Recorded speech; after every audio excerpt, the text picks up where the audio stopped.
You cannot compare Irish and Muslims, please. Well, you can't do it right now. You just did it. Okay, but you can't. Then you can't compare any group to another group. For a lot of reasons, yeah, you can't. You can or can't? Can't. Okay, that's fair. Like hardships. But I'm just saying, it goes in a circle. Yeah. There's only two groups of people that should be able to talk about hardships. African Americans and Jews. Jewish people. Yeah. Everybody else, it hasn't been that bad. And the Irish kind of had it bad for a while. They weren't slaves. Yeah, they were. To the degree that African Americans were. To the degree that Africans were. Little fuckers coming in. When and where? It was a long time ago. Catholicism. Way back when, they were slaves. Yeah, you're right. Way back when. Yeah, it was way back when, but... Yeah, I guess. Okay. I got fact checked. That's what happens when you have a real conversation with somebody. Exactly. They tell you that you're wrong. Like, I don't know the exact dates. I learned something. Like, think of the story of Moses. Was he the one with the boat? No, that was Noah, I think. Oh, okay. Yeah, because Noah's Ark. Yeah. I thought it was Moses' No, Moses is a guy who freed the guys from Egypt, I think. Yes, Moses led the people through the desert for like 40 days or whatnot. Moses freed the Jews. And then they went to Israel. Yeah. Oh, yeah, but then they were Jews, too. Yeah. I don't know. Yeah, they went Catholic, never mind. Jesus was a Jew. And again, to me, in a way, how do we get to the State of the Union to religion? Donald Trump's Jewish. Actually, really? I don't think he is now. I know his kids are, because his middle life was. That's why it was so funny when people were calling him Hitler. Really? You really think so? Really? His kid's Jewish.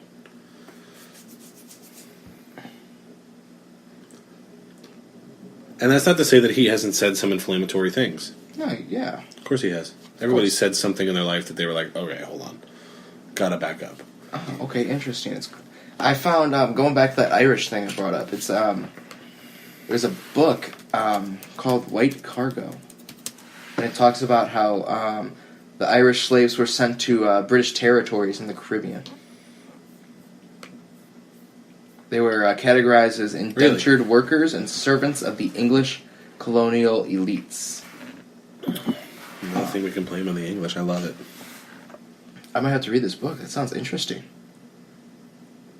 Yeah, again, the book's called White Cargo. It's by Don Jordan and Michael Walsh. That's definitely going to be a book I'm going to have to read. Read it. For sure. Oh, what was that thing about religion we were just talking about? I lost it because I was looking for this Jewish people? thing. Israel? Oh, about how all religions tie together. I think in a way they all tie together because they all stem from Abraham, I think it is. Right? Yeah. Isaac and Ishmael. Yeah. A lot of people don't know the story of Isaac and Ishmael. And look up the full story, but I can tell you the gist of it right now. Abraham's wife was having trouble getting pregnant.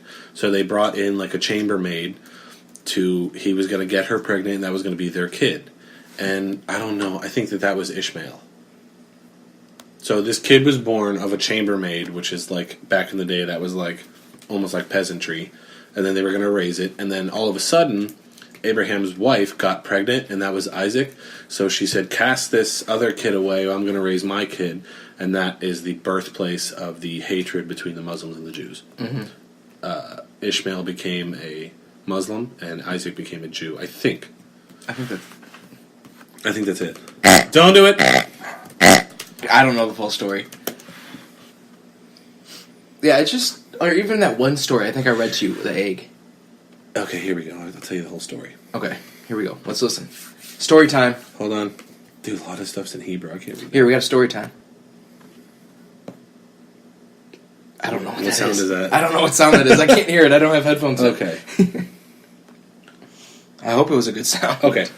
The birth of Ishmael was planned by the patriarch Abraham's first wife, who at the time was known as Sarai. Sarai.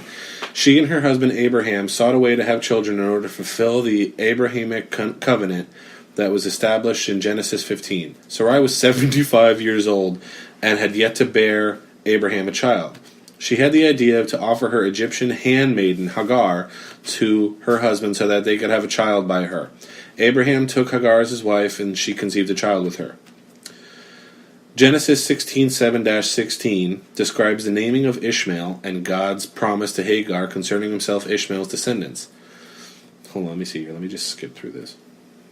That sounds interesting.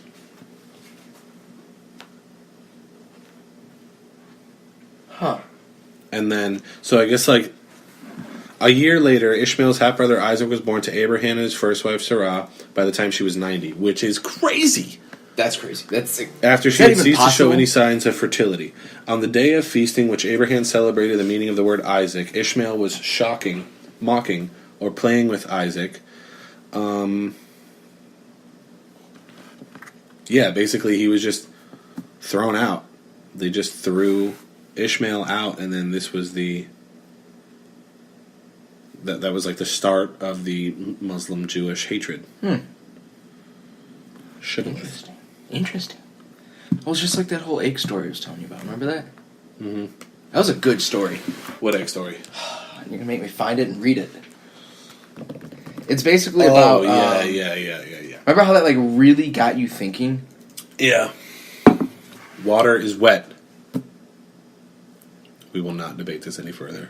But when you're in the water... No, stop it, it's wet. No. Water's wet. Water's wet. Alright, the egg. You ready for this story? Okay. It's a great story. I told you this one, though. Yeah, you did, but I forgot it. It was a long time ago. Alright. So you were on your way home when you died. It was a car accident. Nothing particularly remarkable, but fatal nonetheless. You left behind a wife and 2 children. It was a painless death. The EMTs tried their best to save you, but to no avail. Your body was so utterly shattered that you were better off. Trust me. And that's when you met me. What happened, you asked. Where am I? You died, I said, matter-of-factly. No point in mincing words. There was a truck, and it was skidding. Yep, I said. I died? Yup, but don't feel bad about it. Everyone dies, I said.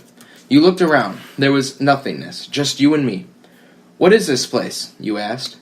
Is this the afterlife? More or less, I said. Are you God, you asked. Yep, I replied. I'm God. My kids, my wife, you said. What about them? Will they be all right? That's what I like to see, I said. You just died, and your main concern is for your family. That's good stuff right there. You looked at me with fascination. To you, I didn't look like God. I just looked like some man, or possibly a woman. Some vague authority figure, maybe more. Like a grammar school teacher than the Almighty. Don't worry, I asked. They'll be fine. Your kids will remember you as perfect in every way. They didn't have time to grow contempt for you. Your wife will cry on the outside, but will be secretly relieved. To be fair, your marriage was falling apart. If it's any consolation, she'll feel very guilty for feeling relieved. Oh, you said. So what happens now? Do I go to heaven or hell or something? Neither, I said. You'll be reincarnated. Ah, you said, so the Hindus were right. All religions are right in their own way, I said. Walk with me. You followed along as we strode through the void. Where are we going? You followed along, Nowhere in particular, I said. It's just nice to walk while we talk. So what's the point then, you asked? When I get reborn, I'll just be a blank slate, right? A baby. So all my experiences, everything I did in this life won't matter. Not so, I said. You have within you all the knowledge and experience of all your past lives. You just don't remember them right now. I stopped walking and took you by the shoulders. Your soul is more magnificent, beautiful, and gigantic than you can possibly imagine.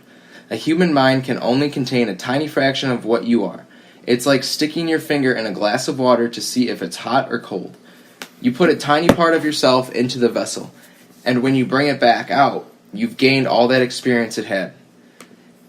You've been in a human for the past 48 years, so you haven't stretched out yet and felt the rest of your immense consciousness. If we hung out here for long enough, you'd start remembering everything, but there's no point in doing that between each life. How many times have I been reincarnated then? Oh, lots and lots, and in lots of different lives, I said. This time around, you'll be a Chinese peasant girl in 540 AD. Wait, what? What? You're sending me back in time? Well, I guess technically, time as you know it only exists in your universe. Things are different where I come from. Where you come from, you said. Oh, sure, I explained. I come from somewhere. somewhere else, and there are others like me. I know you'll want to know what it's like there, but honestly, you wouldn't understand. Oh, you said, a little let down. But wait, if I get reincarnated to other places in time, I could have interacted with myself at some point. Sure, happens all the time. And with both lives only aware of their own lifespan, you don't even know what is happening. So what's the point of it all? Seriously, I asked. Seriously. You're asking me for the meaning of life? Isn't that a little stereotypical? Honestly. Well, it's a reasonable question, you persisted. I looked you in the eye. The meaning of life, the reason I made this whole universe, is for you to mature. You mean mankind. You want us to mature. No, just you.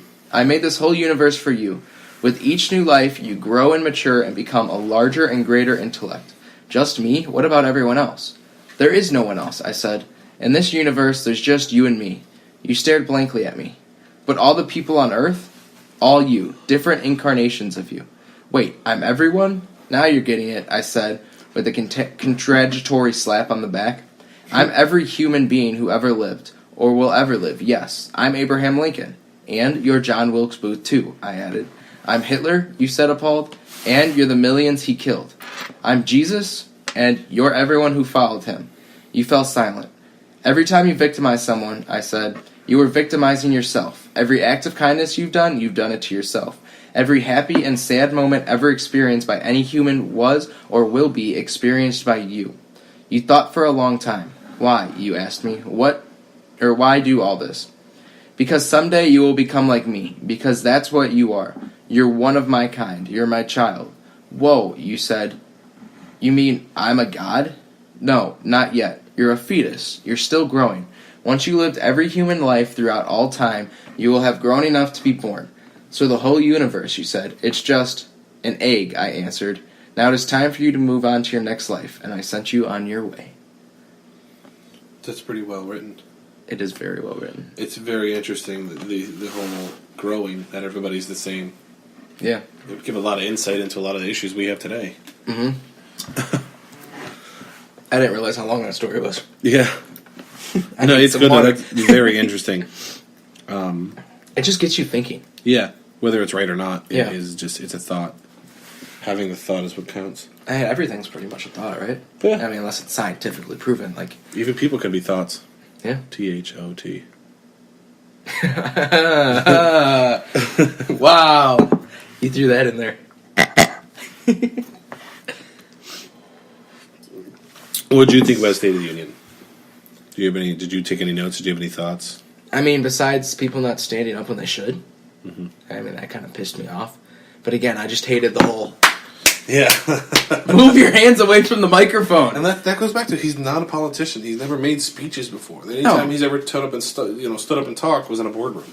Yeah. It was in a meeting room. And whether you hate Obama or not, you cannot take it away from him that he's an amazing public speaker. Yeah. Probably one of the best presidentially public speaker that we had in a while. Reagan was pretty good. Before Reagan. Like, after Reagan, he's probably the best one. Yeah. Kennedy was pretty good. I mean, you got George W. Bush, you know. Yeah. Don't make me do stuff. Waves to Stevie Wonder. Yeah. So Justin Timberlake's doing the Super Bowl party. Think he's going to whip somebody's tit out again? You think so? Remember that? I don't think so. I don't think they'll do that remember again. You don't remember that? No, I don't. How do you not know the Janet Jackson, Justin Timberlake story? I don't. Oh, what? I don't. Okay, so... Oh, what? I can't believe this.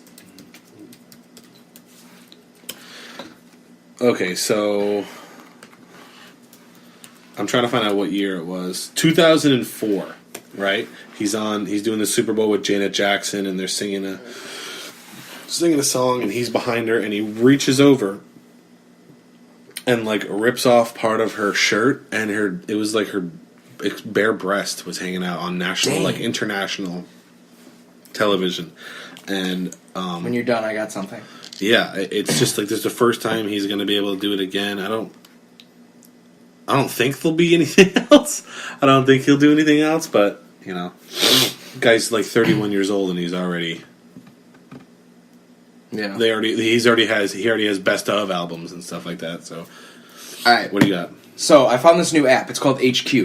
It's a live game show app, which Yes. goes live right now. Okay. So now that it's live right now, I want to do this live on our show. Okay. Get people a little bit of an idea.